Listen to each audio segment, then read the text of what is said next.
इस वीडियो में हम बात करने वाले कि टैली सॉफ्टवेयर में हम कैसे नई कंपनी बना सकते हैं। तो नई कंपनी बनाने से पहले हम जान लेते हैं जो भी कंपनी हमारी पहले से ओपन होगी उसका नाम हमें यहाँ पे शो होगा। जैसे विशाल मार्ट नाम से कंपनी ओपन है तो वो हमें यहाँ पे शो हो रही है। अगर हम कोई और कंपनी ओपन करना चाहते हैं तो उसके लिए हमें यहाँ कंपनी इन्फो वाली विंडो पे जाना होगा। कंपनी इन्फो वाली विंडो पे जाने के लिए हमें ओल्ड के साथ F3 की को प्रेस करना होगा। ओल्ड के साथ F3 की प्रेस करने पे हमारे सामने ये विंडो आ जाएगी, कंपनी इन्फो। जो कंपनी पहले से ओपन है वो हमें यहाँ शो हो रही है विशाल मार्ट के नाम से। अब हम कोई और कंपनी ओपन करना चाहते हैं तो उसके लिए हमें सेलेक्ट कंपनी पे जाना होगा। सेलेक्ट कंपनी पे जाने के लिए हम कीबोर्ड से एंटर की प्रेस करेंगे। जितनी भी कंपनीज हमारी बनी हुई होगी वो हमें यहाँ शो करेगा। अभी यहाँ पे हमारी 4 कंपनीज बनी हुई है तो हमें यहाँ शो कर रहा है। अब हम जो भी कंपनी ओपन करना चाहते हैं उस पर हम कीबोर्ड से एंटर की प्रेस करेंगे। एंटर की प्रेस करने पे हमारे पास 2 कंपनीज ओपन हो गई, लर्निंग पॉइंट कंप्यूटर्स और विशाल मार्ट। और जिस कंपनी पे वर्क चल रहा है वो हमें यहाँ पे ऊपर की तरफ शो होती है, लर्निंग पॉइंट कंप्यूटर पे वर्क चल रहा है। कोई और कंपनी हम अगर ओपन करना चाहते हैं तो उसके लिए हम वापस यहाँ पे सेलेक्ट कंपनी विंडो पे आ जाएंगे। उसके बाद ऑप्शन आता है हमारे पास शट कंपनी। शट का मतलब होता है बंद करना। जो भी कंपनी खुली हुई है उनमें से जिस भी कंपनी को हम बंद करना चाहते हैं तो हम यहाँ पे शट कंपनी पे एंटर करेंगे। शट कंपनी पे आने के बाद जो भी कंपनीज हमारी खुली हुई होगी वो हमें यहाँ पे शो हो जाएगी। लर्निंग पॉइंट कंप्यूटर और विशाल मार्ट नाम से कंपनी खुली हुई है वो हमें यहाँ पे शो कर रहा है। अब जिस भी कंपनी को हम बंद करना चाहते हैं उस पर हम एंटर की प्रेस कर देंगे तो हम देखेंगे यहाँ से लर्निंग पॉइंट कंप्यूटर कंपनी बंद हो चुकी है, केवल विशाल मार्ट कंपनी ओपन है। अगर इस कंपनी को भी हम बंद करना चाहते हैं तो इसके लिए हम वापस शट कंपनी वाले ऑप्शन पे आ जाएंगे। यहाँ पे हम कीबोर्ड से एंटर की प्रेस करेंगे। अब यहाँ पे हमारे पास एक ही कंपनी ओपन है, विशाल मार्ट, तो लिस्ट में केवल वही कंपनी शो हो रही है। इस कंपनी को बंद करने के लिए हम यहाँ पे कीबोर्ड से एंटर की प्रेस कर देंगे तो हम देखेंगे कि यहाँ पे अभी हमारे पास कोई भी कंपनी ओपन नहीं है। जो भी कंपनी हमारी ओपन थी वो हम बंद कर चुके हैं। अगर हम कोई भी नई कंपनी बनाना चाहते हैं तो उसके लिए हमारे पास यहाँ पे ऑप्शन आता है क्रिएट कंपनी। तो हम यहाँ पे एरो की सहायता क्रिएट कंपनी पे आ जाते हैं। अब यहाँ पे हमारे पास कंपनी क्रिएशन विंडो ओपन हो चुकी है। सबसे पहले हमारे पास आता है डायरेक्टरी। डायरेक्टरी उस लोकेशन का पाथ है जहाँ पे हमारा टैली का डेटा स्टोर होगा। टैली का डेटा हमारा स्टोर होगा सी ड्राइव के अंदर, यूज़र फोल्डर, उसके अंदर पब्लिक, उसके अंदर tally.erp9 और उसके अंदर डेटा। तो इस जगह पर हमारा जो भी टैली का वर्क करेंगे, हम जो भी कंपनीज वगैरह क्रिएट करेंगे वो डेटा सारा जाके स्टोर होगा इस लोकेशन पे। तो इसमें हमें कुछ भी चेंजेस नहीं करने हैं। उसके बाद अगला ऑप्शन आता है हमारे पास यहाँ पे नेम। यहाँ पे हम जिस भी नाम से कंपनी बनाना चाहते हैं, अपनी दुकान के नाम से, फर्म के नाम से, या जो भी अपना ऑफिस हो उसके नाम से हम कंपनी बनाना चाहते हैं तो यहाँ पे हम वो नाम टाइप कर देंगे। हम यहाँ पे टाइप कर रहे हैं डी मार्ट। उसके बाद एंटर करके हम आगे वाले फील्ड पे आ जाएंगे। अब यहाँ पे आ रहा है मेलिंग नेम। मेलिंग नेम में हम अपना कंपनी का नाम ही डालेंगे। जो बिल वगैरह बनते हैं वो हमारे किस नाम से बनने चाहिए, तो बिल वगैरह हमारे कंपनी के नाम से ही बनते हैं या हमारी शॉप के नाम से ही बनते हैं। तो यहाँ पे हमें कुछ भी चेंज नहीं करना है। अगर हम चाहते हैं कि हमें कुछ चेंज करना है तो वो हम यहाँ पे कर सकते हैं। उसके बाद एंटर करके हम अगले फील्ड में आ जाएंगे एड्रेस। यहाँ पे हम अपनी फर्म का एड्रेस डाल देंगे। एंटर करने के बाद हमें और स्पेस मिलेगा। यहाँ पे हम हमारा सिटी का नाम डाल देंगे। एंटर करने के बाद और स्पेस मिलेगा और एंटर करके हम अगले फील्ड पे आ जाएंगे। यहाँ पे हमारी कंट्री सेलेक्ट करनी है। कंट्री आ जाएगा हमारा इंडिया।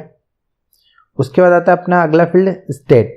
स्टेट हमारा राजस्थान है तो हमें यहाँ पे राइट साइड में सारी लिस्ट मिलती है। तो हम यहाँ पे सिंपली आर की प्रेस करके यहाँ से राजस्थान को सेलेक्ट कर लेंगे। तो यहाँ पे हम एंटर कर लेते हैं। उसके बाद पिन कोड, यहाँ पे हम हमारा पिन कोड टाइप कर देंगे। उसके बाद अगला फील्ड आता है फ़ोन नंबर। यहाँ पे हम अपनी शॉप का, फर्म का फ़ोन नंबर डाल देंगे। अगला फील्ड आता है मोबाइल नंबर। यहाँ पे हम अपना फर्म का मोबाइल नंबर डाल देंगे। उसके बाद फैक्स नंबर। फैक्स की जगह आजकल ईमेल ने ले ली है तो ये फील्ड हमारे काम का नहीं है। तो एंटर करके हम अगले फील्ड पे आ जाते हैं ईमेल। यहाँ पे हम हमारी कंपनी की ईमेल आईडी डाल देंगे। उसके बाद अगला ऑप्शन आता है हमारे पास वेबसाइट। अगर हमारी वेबसाइट है कंपनी की तो वो हम यहाँ पे डाल देंगे। उसके बाद एंटर करके हम अगले फील्ड पे आ जाते हैं। अगला फील्ड हमारे पास आ रहा है financial year begins from. Financial year क्या होता है? अपना बिजनेस का जो साल होता है, जिसको हम हिंदी में वित्तीय वर्ष बोलते हैं, जो कि हमारा 1 अप्रैल से चालू होता है और अगले साल की 31 मार्च को ख़त्म होता है। तो अभी हमारा फाइनेंशियल ईयर 22-23 चल रहा है, तो यहाँ पे हम डेट डाल देंगे 1/4/2022। तो इसमें हमें कुछ भी चेंज नहीं करना है। अगला फील्ड हमारे पास आता है बुक्स बिगिंस फ्रॉम। इस फील्ड में मान लीजिए कि हमारा फाइनेंशियल ईयर अभी चल रहा है 1/4/2022 और हमने बिजनेस स्टार्ट किया है दिसंबर में, तो हम वो दिसंबर वाली डेट यहाँ पे डाल सकते हैं। अगर हम दिसंबर वाली डेट नहीं डालते हैं तो भी कोई दिक्कत नहीं। अगर हम यहाँ पे 1/4/2022 रहने देते हैं तो अभी हम 1/4/2022 ही रहने देते हैं और अगले फील्ड पे आ जाते हैं। अगला फील्ड हमारे पास आता है सिक्योरिटी कंट्रोल। तो सिक्योरिटी कंट्रोल को हम किसी और वीडियो में कवर करेंगे। उसके बाद नीचे की तरफ यहाँ पे हमारे पास बेस करेंसी इंफॉर्मेशन आती है। इस इंफॉर्मेशन में हमें कुछ भी चेंज नहीं करना है, ये प्रीडिफाइन होती है, तो हमें यहाँ पे कुछ भी चेंज नहीं करना है। हम सिंपली एंटर करके इस विंडो को एक्सेप्ट कर लेंगे। तो जैसे ही हमने एंटर करके विंडो को एक्सेप्ट किया तो यहाँ पे हमारे पास नई कंपनी बन के आ गई डी मार्ट। अब हम देखते हैं कि सेलेक्ट कंपनी के अंदर हमारी कंपनी का नाम आ गया है या नहीं। तो उसके लिए हमें एरो की से सेलेक्ट कंपनी पे आ जाते हैं, एंटर की प्रेस करते हैं और यहाँ पे हम देखते हैं कि सबसे ऊपर हमारा कि अभी जो हमने कंपनी बनाई थी डी मार्ट, वो हमारी सबसे ऊपर शो हो गई है। अल्फ़ाबेटिकली ये हमारे पास शो होती है, तो हमारी डी मार्ट कंपनी सबसे ऊपर शो हो रही है। तो जो हमने कंपनी बनाई थी वो कंपनी यहाँ पे शो हो गई है।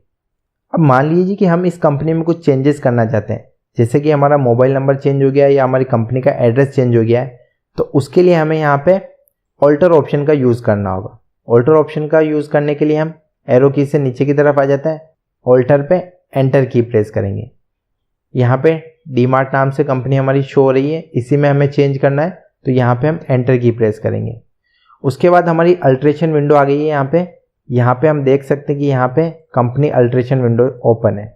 यहाँ पे हम जो भी चेंजेस करना चाहते हैं वो हम यहाँ से कर सकते हैं। मान लीजिए कि हमारा फ़ोन नंबर भी हमें यहाँ पे ऐड करना है, तो वो हम यहाँ पे ऐड कर लेते हैं।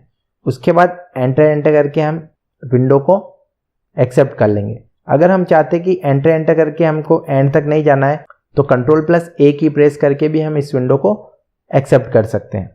उसके बाद वापस हम एंटर की प्रेस करके चेक करते हैं कि जो हमने चेंजेस किए थे वो हो गए हैं क्या। तो हमने यहाँ पे फ़ोन नंबर और हमारा ऐड किया था, तो हम देख सकते हैं कि यहाँ पे हमारा फ़ोन नंबर भी ऐड हो चुका है। अब हम इस विंडो से बाहर आने के लिए एस्केप की प्रेस करते हैं। तो एस्केप की सहायता से हम वापस बाहर की तरफ आ जाते हैं। अब हम चाहते हैं कि हम कोई भी कंपनी डिलीट करना चाहते हैं, जैसा कि हमने अभी ये डी मार्ट कंपनी बनाई है, इस कंपनी को हम वापस डिलीट करना चाहते हैं। तो इसको डिलीट करने के लिए भी हमें वापस ऑल्टर ऑप्शन पे जाना होगा। उसके लिए हम एंटर की प्रेस कर देते हैं। यहाँ पे डी मार्ट कंपनी को हम ओपन कर लेते हैं। अब यहाँ पे हमें कंपनी को डिलीट करने के लिए Alt+D की प्रेस करना है। Alt+D की प्रेस करने पे हमारे पास में यहाँ पे डिलीट का डायलॉग बॉक्स आ जाता है। अगर हम इस कंपनी को डिलीट करना चाहते हैं तो यहाँ पे हम एंटर की प्रेस करेंगे। Are you sure? तो हम वापस एंटर की प्रेस करेंगे और हमारी कंपनी डिलीट हो गई है। तो हम वापस इस कंपनी को चेक करना चाहते हैं कि ये हमारी सेलेक्ट कंपनी वाली लिस्ट में आ रही है या नहीं। तो सेलेक्ट कंपनी पे जाने के लिए हम एंटर की प्रेस करते हैं। तो सबसे ऊपर हमारी जो डी मार्ट कंपनी आ रही थी वो अब यहाँ से हट चुकी है। इसका मतलब वो कंपनी हमारी डिलीट हो चुकी है। तो इस तरह से हम किसी भी कंपनी को डिलीट कर सकते हैं। तो उम्मीद करते हैं कि आपको ये वीडियो समझ में आया होगा। टैली से रिलेटेड और वीडियोज़ की सीरीज़ हम लेके आने वाले हैं, तो आप चैनल को सब्सक्राइब कर लें।